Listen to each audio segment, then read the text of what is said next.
My son came from a school that was very diverse, probably about 70% African American, to now being one of the few African American or children of color at all at his school, as well as staff.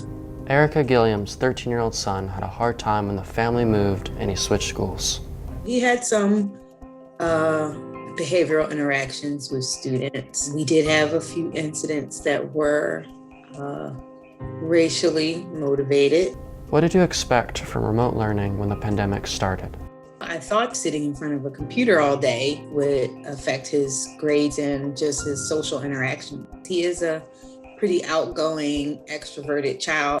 He's actually been doing better in remote learning than he has when he was in school. In many areas of the country, Black parents have opted not to send their children back to school. For example, in Chicago, 1/3 of Black families chose in-person classes compared to 2/3 of white families.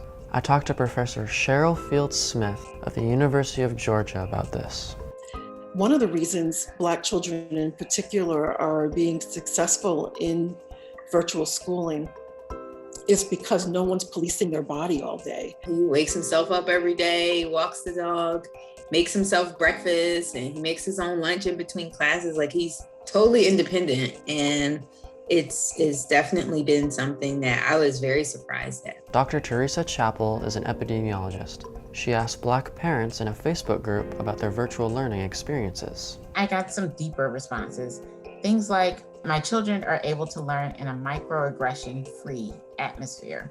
And families started talking about the difference that learning in a loving environment and how that changes just the level of stress that their children are under. Other responses I received were things like, I'm able to interact more with the teacher in real time. One specific group was parents of ADHD students who said that my child fidgets a lot in school. This has been one opportunity for their child to learn in a way that feels comfortable to them, but not be disruptive of others in the class.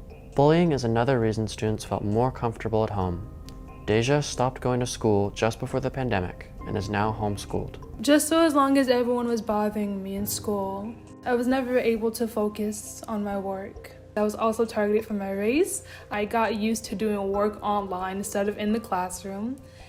And when quarantine was, happening, I guess it didn't feel too bad because even if I wanted to go to school, I couldn't. I have to say I've been doing really good for the past few weeks or even months. I mean, I don't feel so bad about who I am or myself anymore. Some students feel freed by not being seen at school.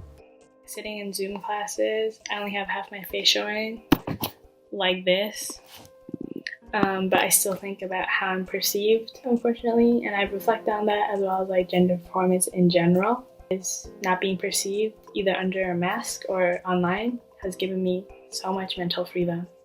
As I started working on this report, I realized I was also one of the students who thrived this year away from my school.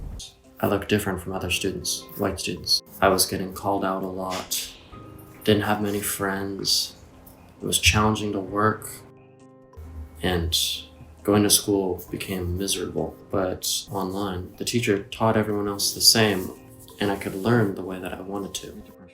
How can we make schools less discriminatory for Black students?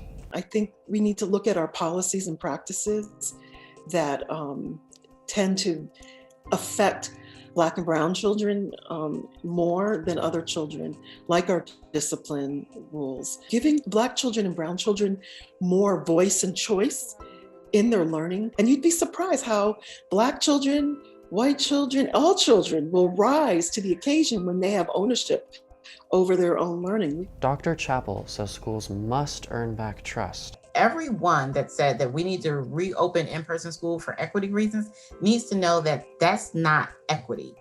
Having the doors open is not where equity starts or stops. And that what is necessary in order for equity is to ensure that Black and minority students have equal access to educational opportunities within their schools. His school gave us the opportunity to go back. I was very surprised when we presented this to my son and he's like, no, thank you. I'd rather stay home.